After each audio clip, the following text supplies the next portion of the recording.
Just remember that a linear function is a function that can be written like this.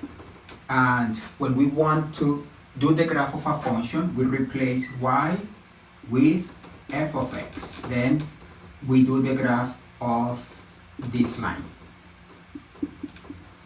Therefore, if we have a line, let's say the line 2x plus 3y equals 4, and this line is representing a function, then we need to solve for y to get the expression of the m and the p.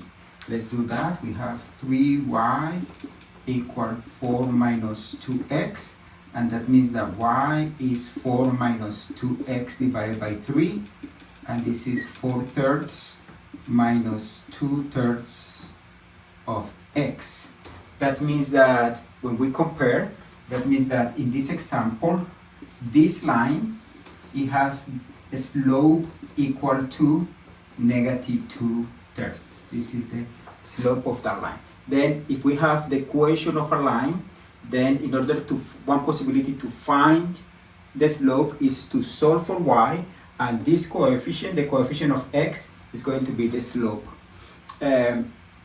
We notice that every line that is not a vertical line, it has a slope. Then let me just point that out again. Let's say it in a different way. Vertical lines, let's say it like this. Vertical lines have no slope. It doesn't mean that the slope is 0. It means that the slope of a vertical line does not exist. Horizontal lines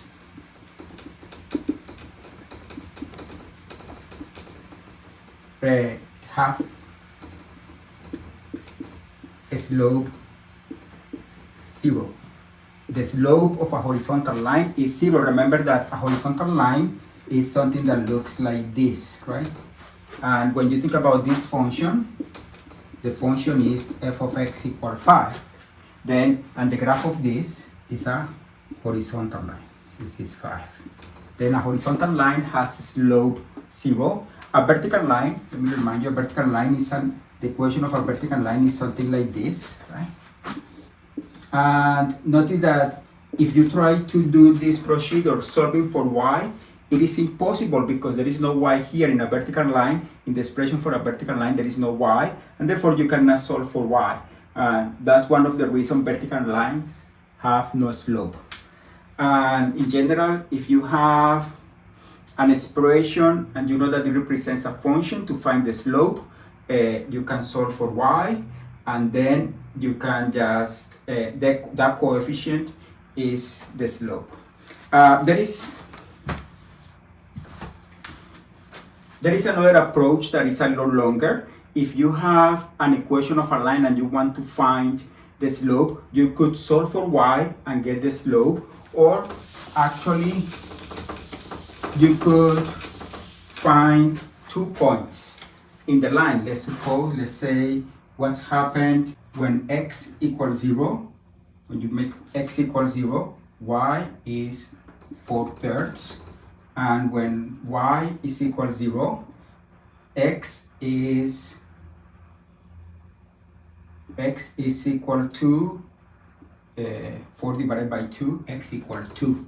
Then that means that the point 0, 4/3 is a point in the line, and the point 2, 0 is a point in the line. Then we can use this formula for the slope. Slope is equal to y sub 2 minus y sub 1 over x2 minus x1. Here we can label this as x1, y1, and we can label this as x2, y2. That means that x2 is 2, y2 is 0, x1 is 0, y1 is 4/3. Then this is just 0 minus y1, which is 4/3, over x2, which is 2, minus x1, which is 0, and this is 4/3 over 2, and this is equal to, negative 4/3. 0 minus 4/3 is negative 4/3, and this is negative 4/3 times, when you divide by a number, it's the same as multiplying by the reciprocal. This is 4/3 thirds times the reciprocal of 2 is 1/2, and this is negative 4/6, which is negative 2/3. We get the same answer.